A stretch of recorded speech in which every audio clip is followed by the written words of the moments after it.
Growth कम करती है और इतना डेवलपमेंट नहीं लेता वो। सर, और ये फसल जी जी। कितने दिन में तैयार होगा?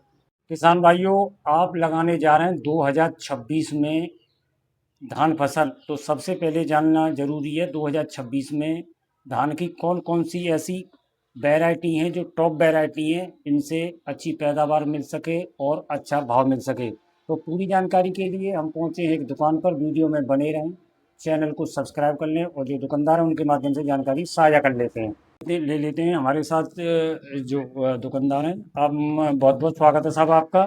सबसे पहले अपना परिचय बताएं। मेरा नाम जगमोहन सिंह है, जय शिव खाद बीज भंडार, भूपी, सोनी, मथुरा। अच्छा, सोनी मथुरा। हाँ जी, मथुरा डिस्ट्रिक्ट।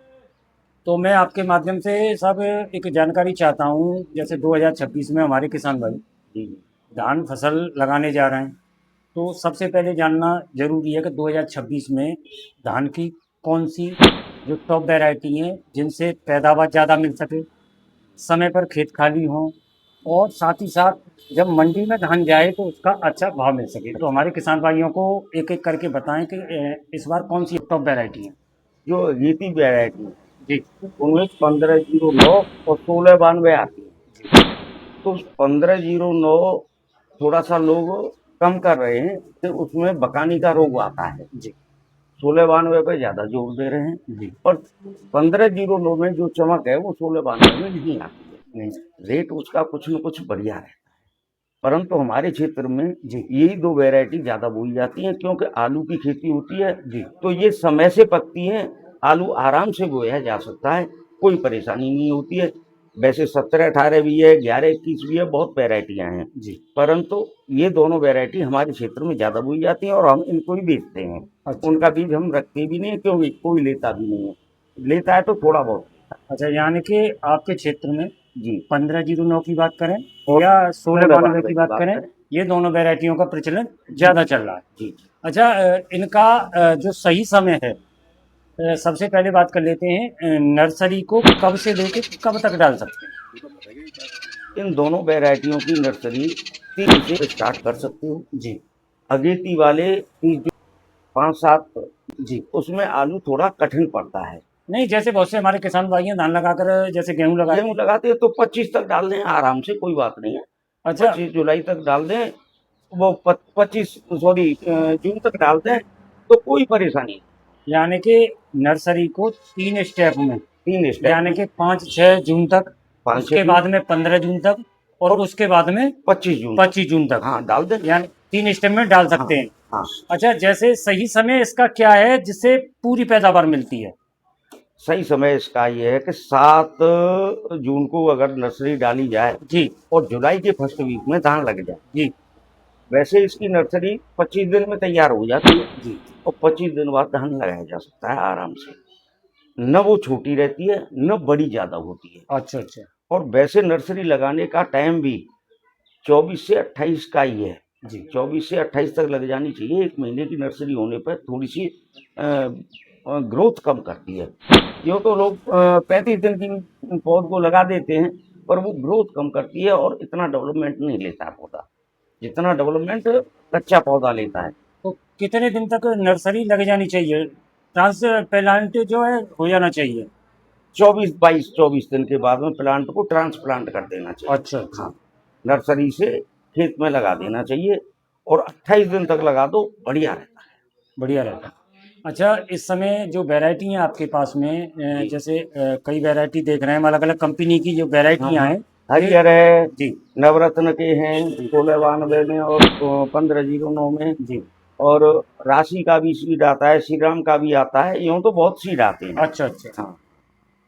तो इनको जैसे हमारे किसान भाई नर्सरी डालें, उस समय जैसे बीज उपचारित की बात करें, या क्या सावधानी बरतनी चाहिए?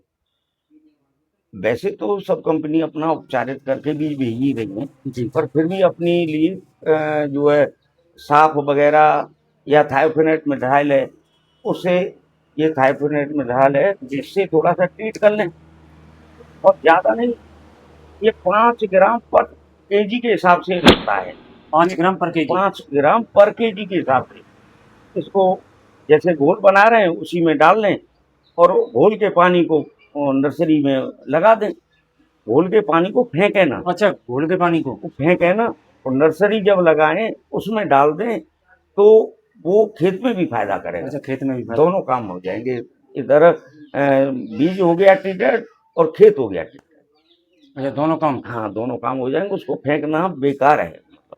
अच्छा, अगर हम बीज मात्रा की बात करें, बीज दर की एकड़ के हिसाब से, जी जी तो पहले बात कर लेते हैं 1509 की क्या होनी चाहिए नर्सरी के लिए। जी जी वैसे दोनों की सीड लगभग बराबर लगती हैं, 1509 हो या 1692 हो, और भी वैरायटी हैं उनके भी। तो ये 1 किलो 5 किलो पर एकड़ का लगता है। 5 kg पर एकड़ के लिए। हाँ, क्योंकि कुछ पौधे नहीं उपज पाती है या कोई जानवर वगैरह खा जाते हैं। वैसे अगर एक्चुअल में पौध लगाई जाए तो 750 ग्राम में, या मतलब छोटा बीघा, या ये मान के चलो 4 किलो में एकड़ हो जाए। एकड़ के हिसाब से। यस। यानी कि इसकी जो सही मात्रा है, हाँ, सही मात्रा है, लेकिन एक्स्ट्रा लेके चलनी पड़ती है। क्योंकि उसमें फसल जो हम नर्सरी करते हैं कुछ न कुछ त्रुटियां हो ही जाती हैं, किसान पे कुछ न कुछ हो ही जाता है। अच्छा, ये आपने बता दिया कि बीज को अगर उपचारित करना चाहें तो इन चीज़ों से उपचारित कर सकते हैं। जी जी और वो मात्रा ये रखें और समय आपने बता दिया है। तो इन अगर वैरायटियों की बात करें जो आप बता रहे हैं 1692 या 1509, नर्सरी डालने वाले दिन से लेकर और ये जी फसल जी कितने दिन में तैयार होगी? ये वैसे 115 दिन की फसल है टोटल, जी, नर्सरी से लेके और पकने तक। पकने तक। अगर कोई किसान थोड़ा सा और तरक्की करता है तो इसको एक 10 में कन्वर्ट कर सकता है। अच्छा। क्यों कि उसने अगर 24-25 दिन की लगा दी जी। और 90 दिन में पक गई जी। तो वो 110-15 पे आके हो जाता है। और किसी किसी का 120 और 125 दिन भी लग जाता है। उसने ओल्ड नर्सरी लगाई, उसने थोड़ा देर में ग्रोथ लिया, फिर बढ़ी, फिर गई, तो वो 120 130 दिन भी 125 दिन भी लगा देती है। अच्छा, इन वैरायटियों की अगर कंपनी के हिसाब से बात करें जी जी तो पैदावार की क्या स्थिति रहती है? ये सब जो है एक एकड़ की बात करें हम जी। तो 30 से लेके 45 मन होता है 1 एकड़ में। जी। ज्यादातर लोगों का 40 के अंडर ही आता है। 45 जो अग्रणी किसान होते हैं, अपनी देखभाल अच्छी करते हैं, तो वो 45-50 भी निकाल देते हैं। 50 भी निकाल 50 लेते हैं। भी निकाल देते हैं 1 एकड़ में। 50 का मतलब हो गया 20 क्विंटल। 20 क्विंटल। यस यानी कि 4 क्विंटल बीघा यस कच्चे में, हाँ अगर सही देख रेख होती है तो, यस और समय से नर्सरी डलती है, समय से रुपाई होती है, बिल्कुल तो 20 क्विंटल तक की पैदावार हो जाता हो जाती है और समय से खेत खाली हो खाली जाता होता है है अगली फसल के लिए। अगली- अगली फसल के लिए। बिल्कुल। तो और हमारे किसान भाई अगर कोई सावधानी बरतें हैं तो क्या और ध्यान रखते हैं? देखो, ये छोटी छोटी बातें हैं, जैसे जड़ गलन आ गया, या जड़ की कीड़ा आ गया, या तना छेदक आ गया, तो उनका ट्रीटमेंट तुरंत कर अच्छा, देना समय चाहिए। पर करते रहें। हाँ, अगर उसको डिले करोगे तो फसल लेट होगी, फसल लेट होगी। फिर दोबारा से ग्रोथ करेगी, फिर दोबारा से बढ़ेगी, तो उसमें टाइम लगेगा। उन चीज़ों का ध्यान रखें। हाँ, इन चीजों का ध्यान रखना चाहिए। फसल की तरफ घूमते रहो, देखते रहो, उसका ट्रीटमेंट करवाते रहो, पानी समय समय पे दो। ज्यादा पानी की इसको जरूरत नहीं है कि पानी भरा रहे। कुछ किसान थोड़ा इसलिए पानी ज्यादा भरते हैं कि मेरी फसल में खरपतवार न हो। अच्छा।